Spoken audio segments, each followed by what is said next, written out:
लहू बिखरा पड़ा है शहीदों का हर कदम पर। खुद मिट जाते थे लेकिन आज नहीं आने देते थे अपने वतन पर। नमस्कार दोस्तों, आज हमारे देश के आज़ादी की 79वीं वर्षगांठ है। आज हमें आज़ाद हुए 79 वर्ष हो गए हैं। हमारा देश इन 79 वर्षों में निरंतर प्रगति कर रहा है और आगे बढ़ता जा रहा है। हमारे देश को यूं ही आज़ादी नहीं मिली है। हम आज़ादी के अगर महत्व को समझें तो इस आज़ादी को पाने के लिए लाखों लोगों ने अपने जान की बाजी लगा दी, बलिदान हो गए इस धरती पर, और तब जाकर के हमें आज़ादी मिली। और इस आज़ादी को लेने के लिए नए नए युवा, जो आज का युवा मौज मस्ती में समय बिता रहा है, उस समय का युवा भगत सिंह, सुखदेव, राजगुरु, चंद्रशेखर आज़ाद, पंडित राजप्रसाद बिस्मिल, मंगल पांडे, और साथ साथ हमारी बहनें झांसी की रानी दुर्गावती, इन्होंने भी इस देश की आज़ादी के लिए अपने प्राणों का बलिदान उस उम्र में दे दिया जब वो जवानी की चौखट पे चढ़ ही रहे थे। लेकिन उनके लिए सारे सपनों से ज़्यादा ज़रूरी देश की आज़ादी थी, और इस देश को आज़ाद कराने के लिए उन्होंने अपने प्राणों का बलिदान दे दिया। हम नेहरू जी को, गांधी जी को, पटेल को गाली दे सकते हैं, लेकिन उनके किए हुए कार्यों को कभी भुलाया नहीं जा सकता। पंडित जवाहरलाल नेहरू, जो देश के आज़ादी के बाद प्रथम प्रधानमंत्री बने, उन्होंने अपनी ज़िंदगी के 14 साल जेलों में गुजारे। महात्मा गांधी, जो उस समय के बैरिस्टर थे, जो लंदन से पढ़कर आए थे, वो चाहते तो अंग्रेज़ों के राज में रहकर बैरिस्ट्री वकालत करके लाखों रुपए उस समय भी कमा सकते थे, लेकिन नहीं, उन्होंने अपने जो सूट पैंट थे, जो कपड़े पहनते थे, उनको भी त्याग दिया। एक खादी की लंगोट, एक खादी की धोती, उसमें उन्होंने अपनी पूरी ज़िंदगी निकाली और इस देश की आज़ादी के लिए आखिरी सांस तक अंग्रेज़ों से लड़ते रहे। और जब तक देश आज़ाद नहीं हुआ तब तक गांधी जी अपनी लड़ाई को जारी रखे। उनकी लड़ाई के तरीके अहिंसावादी थे।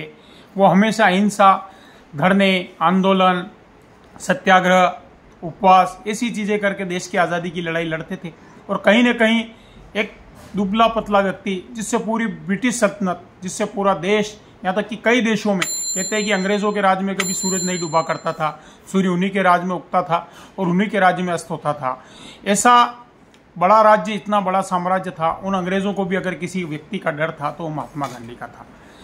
इन सब शहीदों की बड़ी तकलीफों के साथ, बड़ी संघर्षों के साथ आज़ादी की लड़ाई लड़ी और इस देश को आज़ाद करवाया। हमें आज़ादी उपहार में नहीं मिली है।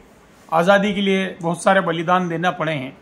यूं ही नहीं मिली है हमें आज़ादी, खून बहाना पड़ा है।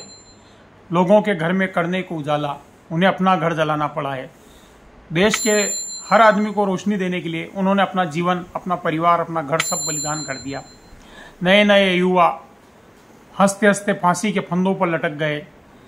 लाला लाजपत राय, बाल गंगाधर तिलक, लोकमान्य तिलक जिन्हें कहते हैं, कई मुस्लिम क्रांतिकारी, आप आज़ादी का इतिहास अगर टटोलेंगे तो कई मुस्लिम क्रांतिकारियों ने भी इस देश की आज़ादी में अपना बलिदान दिया है। जलियांवाला बाग हत्याकांड की एक घटना है। जब जलियांवाला बाग का हत्याकांड हुआ और सवाल उठे कि गोली क्यों चलाई, तो अंग्रेज़ अधिकारियों ने कहा कि पठान भाग रहे थे इसलिए गोली चलाई। तो उस समय के क्रांतिकारी ने आवाज़ उठाई कि पठान कभी भागते नहीं, पठान कभी पीठ पर गोली नहीं खाते। 4 दिन तक पोस्टमार्टम चला। 76 से 78 मुस्लिम पठान उसमें शहीद हुए और सारों के गोली जो है वो सीने पे लगी, किसी के पीठ पे नहीं लगी। हम कुछ भी कह लें, राजनीतिक द्वेषतावश कोई भी जहर घोल ले, लेकिन इस देश के हर नागरिक ने इस देश की आज़ादी के लिए अपने प्राण न्योछावर किए हैं। सारे जहां से अच्छा है दोस्ता हमारा, हम बुलबुलें हैं हम जिसके, ये गुलसिता हमारा, इनकलाब जिंदाबाद, वंदे मातरम, तुम मुझे खून दो मैं तुम्हें आज़ादी दूंगा, अंग्रेज़ों भारत छोड़ो जैसे नारे क्रांतिकारी लगाते थे। और दिन रात, जिस समय सूचना के कोई साधन नहीं थे, न टीवी चैनल थे, न मोबाइल थे, न टेलीफोन थे, लेकिन एक आंदोलन जिसको बनाया कि रोटी का आंदोलन, कमल के फूल का आंदोलन या फलाना आंदोलन, और गांधी जी आज ये कहेंगे तो ऑल इंडिया रेडियो चलाकर लोग बैठ जाते थे और गांधी जी की बातों को ध्यान से सुनते थे। आज उस आज़ादी को मिले हमें 79 वर्ष हो गए हैं। हमारा देश कहीं न कहीं निरंतर प्रगति पर है और अभी कुछ वर्षों से हमारे देश के युवाओं में, हमारे देश के हर नागरिक में, हमारे देश की माताओं बहनों में राष्ट्रभक्ति जागृत हुई है।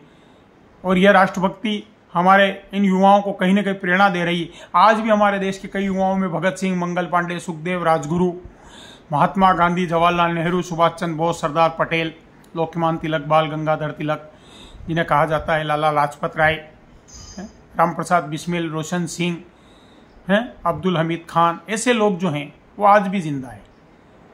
और वो हमारे देश की आज़ादी के लिए, जब देश पे कोई भी संकट आता है और छोटी छोटी चीज़ें जब देश में कुछ होती है, देश के खिलाफ होती है, तो युवा खड़ा हो जाता है और आंदोलन को तैयार होता है। हमें अपनी इस आज़ादी को बचाए रखना है।